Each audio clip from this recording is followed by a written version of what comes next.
নমস্কার বন্ধুরা, কেমন আছেন সবাই? অনেক দিন বাদে আবার ভিডিও করছি। আমার ছেলে খুব অসুস্থ ছিল, আমি আপনাদের বলেছিলাম একটু সুস্থ হতে বাড়ি নিয়ে এসেছিলাম, আবারও অসুস্থ হয়ে পড়েছিল, যার জন্য আমি আর ভিডিও করতেই পারিনি।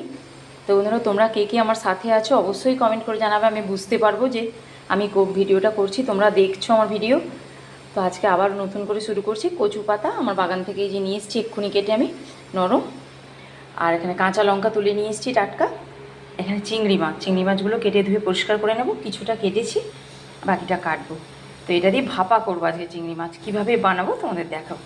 আর এখানে চাল কুমড়ো, একদম কচি চাল কুমড়ো সরু সরু করে কেটে নিয়েছি, ছোলা দিয়েছি। আর চাল কুমড়ো কাটার পরে আপনারা যদি রান্না করে থাকেন, ওরা একটু টক ভাব থাকে, ওকে লবণ হলুদ দিয়ে ভালো করে মেখে রাখলে, এই যে দেখুন জলটা বেরিয়ে যাচ্ছে, অনেক জল বেরিয়ে যাবে এইভাবে।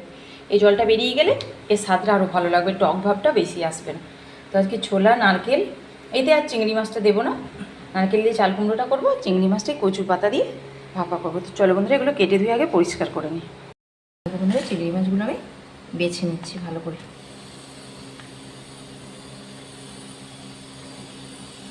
মাথাগুলো বাদ দিয়ে ফ্রেশ করে নিচ্ছি আগে।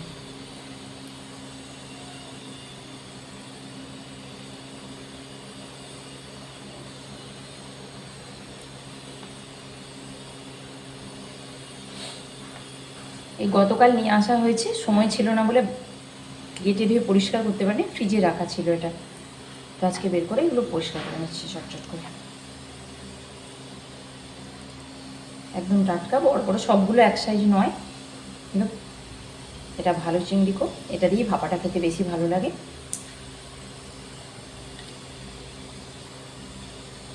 এভাবে সমস্ত কেটে ধুয়ে খোসা ছাড়িয়ে পরিষ্কার করে নেব ভালো করে। এখানে একটা নারকেল কাটিয়ে নিয়েছি, এই নারকেলটা আমাদের গাছেরই, আমি ভালো করে একটা মালা কুড়িয়ে নিলেই হবে। এখানে কুড়িয়ে নেব বলে কুড়ুনিটা রেডি করেছি।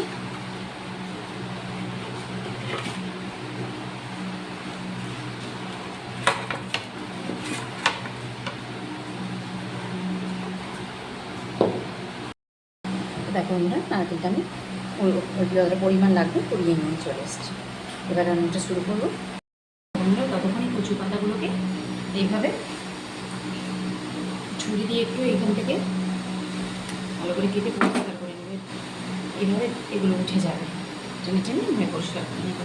এগুলোকে ধুয়ে ভালো করে পরিষ্কার করে একটু হালকা ভাপিয়ে জলটা ফেলে দেবো। তাহলে কী হয়, বর্ষার দিনে তো এটা আরও সুস্বাদুও হবে, খেতেও ভালো লাগবে। এভাবে পরিষ্কার করে নেব। আমি এতটা নিয়ে এসেছি, যতটা পরিমাণ লাগবে আমি করবো।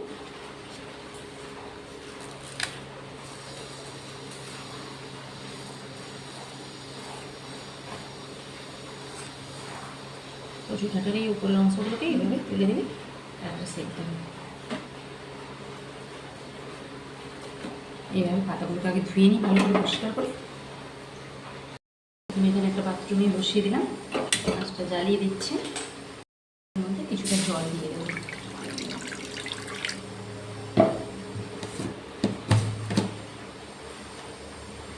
এরপর অল্প একটু লবণ দিয়ে এর মধ্যে আমি এই পাতাগুলোকে আস্তে আস্তে একটু বসিয়ে ভাপিয়ে জলটা ফেলে দেবো। অল্প জলে এর মধ্যে থেকে একটু জল বেরিয়ে আসবে, এভাবে ঢাকনা দিয়ে দিচ্ছে, ফেলেও একটু পরেই 1 মিনিট 2 মিনিট পরেই হয়ে যাবে। কচু শাকটা সুন্দরভাবে ভাপিয়ে নিয়েছি, জলটা এইভাবে কেটে নিয়ে এটাকে তুলে নেব।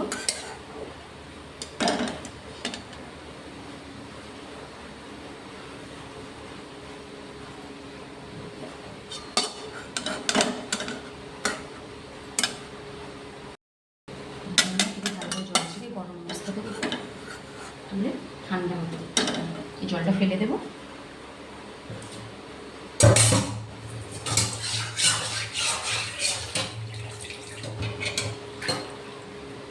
যে কোনো কচু শাক বা কচু বা এই ধরনের প্রাকৃতিক জিনিস যেগুলো খাবেন, এই বর্ষাকালে অবশ্যই সেদ্ধ করে একটু জল ফেলে দিলে ওটা ভালো হবে। আমি কড়াতে এখন চাল কুমড়োটা তুলবো। দেখুন না, আমি তো এইভাবে তুলবো, তোমরা তো কীভাবে তুলো আমাকে কমেন্ট করে অবশ্যই জানাবে। কড়াইখানে তেল দিয়ে দিচ্ছি, এর উপরে ফোড়নে দিয়ে দিচ্ছি লঙ্কা দুটো একটু ফাটিয়ে দিচ্ছি, তেজপাতা, গোটা জিরে, এটা দেবো ফোড়ন।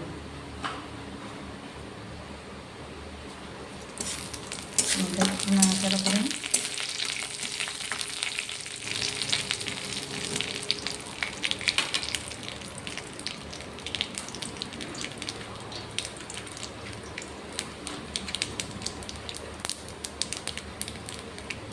দেখুন ফোড়নটা রেডি হয়ে গেছে। আমি এইভাবে চাল কুমড়োটাকে লবণ হলুদ আগে থেকেই মেখে রেখেছিলাম, টমেটো দিয়ে দেবো।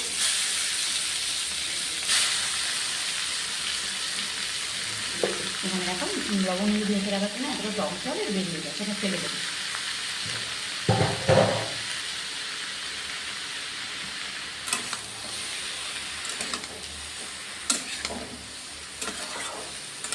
এটা একটু নাড়াচাড়া করে ঢেকে দিলে নরম চাল কুমড়ো এমনি হয়ে যায়। নারকেলটা শেষে হালকা ঢাকা চাপে হোক। আমি এবার চিংড়ি মাছটা রেডি করবো। ততক্ষণে এদিকে আমি ভাতের হাঁড়িটা বসিয়ে দিচ্ছি, কারণ চিংড়ি মাছটা আমি ভাতের মধ্যে ভাপা ভাপে দেবো, ওটা ভালো হয় আরও সব থেকে। তো আমি এখানে ভাতটা বসিয়ে দিয়েছি।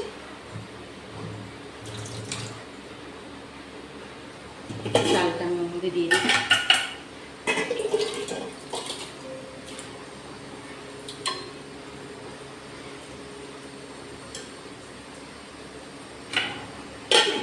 আস্তে আস্তে রেডি হোক।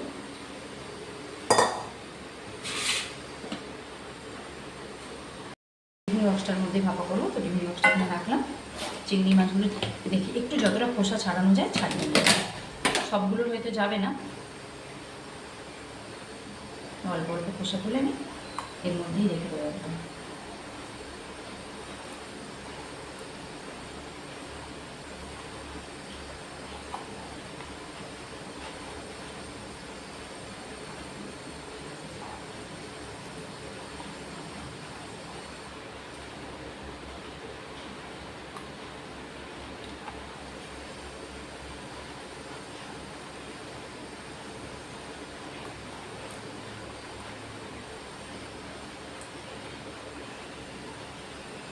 এভাবে আমি এগুলো খোসা তুলে পরিষ্কার করে নেব।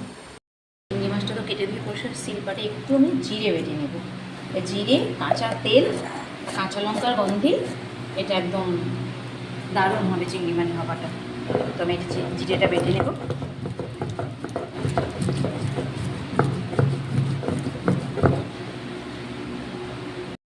চিংড়িটা পুরোপুরি রেডি করে নিয়েছি। এটা শুকনো মশলাগুলো দিয়ে দিচ্ছি, লবণ স্বাদ মতো দিয়ে দেবার মধ্যে, হলুদটা অল্প দিতে হবে, কারণ ভাপা জিনিস তো গ্যাস হয়ে যাবে বেশি। জিরে বাটা 1 চামচ, কাঁচা লঙ্কা,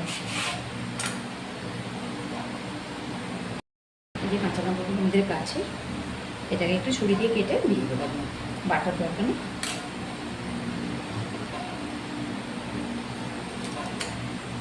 এইভাবে এর মধ্যে দিয়ে দেবো। এটা একটু ঝাল ঝাল হলেই খেতে ভালো লাগবে। আর হাত ভরে আপনি যতটা পারবেন সর্ষের তেল দিয়ে দেবেন। যতটা পারবেন না, যেই পরিমাণ বানাবেন আর কি সেই পরিমাণ দিলে, তেলটা একটু বেশি দিলে ভালো লাগে খেতে। এইভাবে মেখে আমি এটাকে রেডি করে রাখবো। কচু পাতাটাকে একটু কুচি কুচি করে দেবো, ভাপিয়ে রেখেছি আগে থেকে। এটা এইভাবে মেপে, জিরে পাউডার দিলেও হবে, নাও বাটতে পারেন, কোনো অসুবিধা নেই। ভাতটা ধুয়ে নেব।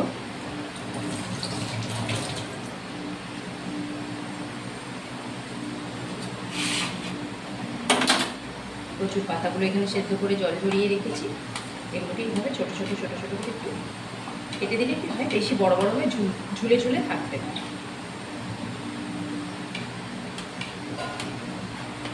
এটা বর্ষাকালের যাকে বলে শ্রেষ্ঠ খাওয়া, খুব ভালো লাগে এটা খেতে। এটা যেহেতু ভাপিয়ে জলটা ফেলে দিয়েছি, এমনিতেই এটা আমি অমৃত মানের পাতা নিয়েছি, নর্মাল যে মান কচুগুলো মাটির তলায় হয় তার পাতা না।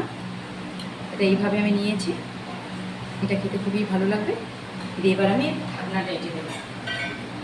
ঢাকনাটা এইভাবে আটকে দিয়ে ভাত হয়ে গেলে ফ্যানটা ছাড়িয়ে নিয়ে ওই ভাতের মধ্যে ওটা আমি দিয়ে দেবো। দেখাবো তোমাদের। দেখুন চাল কুমড়োটা কড়াইয়ের মধ্যে আমি ফোড়ন দিয়ে ঢেকে ঢেকে এভাবে রান্না করে নিয়েছি। এবার এর ওপর থেকে নারকেলটা আমি দিয়ে দেবো। নারকেলটা আপনারা আলাদা ভেজেও দিতে পারেন, আবার আমার এই নারকেলটা খুব মিষ্টি সুস্বাদু, তো আমি উপর থেকে এমনি দিয়ে দিচ্ছি। এটা আপনারা পরিমাণ মতো যেরকম নারকেলটা চাইবেন খেতে সেই মতো দেবেন, সাথে একটু মিষ্টি দিলে ভালো হয়। চাল কুমড়োর তরকারিটা একটু মিষ্টি মিষ্টি ঝাল ঝাল ভালো লাগে। এবার এটাকে রসটা একটু মেরে নিতে হবে, নিলেই ব্যাস তরকারিটা রেডি হয়ে যাবে। অল্প একটু স্বাদ অনুযায়ী আমি মিষ্টি দেবো, খুব বেশি দেবো না, কারণ এটা ভাতের সাথে খাওয়ার জন্য করছি। বেশি মিষ্টি হলে ভালো লাগে না। পুরো নারকেলটাই দিয়ে দিচ্ছি।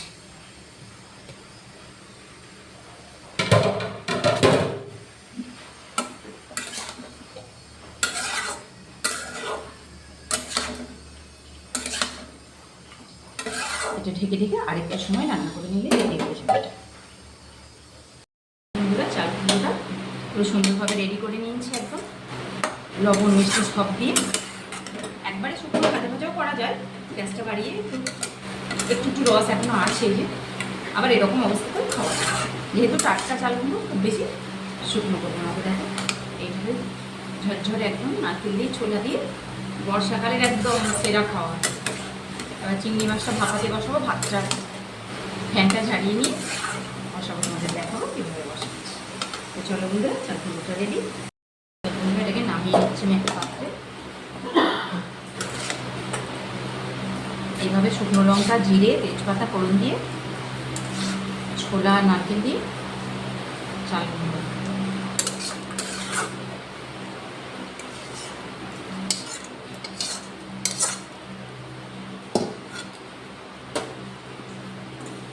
একদম ঝরঝর করে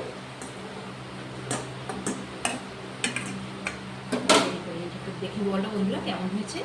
তোমরা অবশ্যই কমেন্ট করে জানাবে তোমরা চাল কুমড়োটা কী দিয়ে রান্না করো। চলো বন্ধুরা যাই ভাপাটা। তো দেখো বন্ধুরা, গরম গরম ধোয়া ওঠা ভাত একদম, এর মধ্যে আমি এটা বসিয়ে দেবো। একটু ভাতগুলো সরিয়ে দিচ্ছি সাইড করে, দিয়ে মাঝখানটা করে এই টিফিন বক্সটা আমি বসিয়ে দেবো।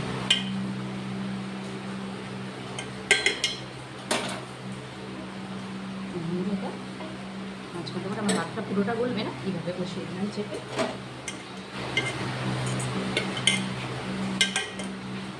ভাতগুলো একটু সাইড থেকে একটু করে দেবো, দিলে এটা ঢেকে দেবো। 5-10 মিনিট হলে এটা ভাপাটা রেডি হয়ে যাবে।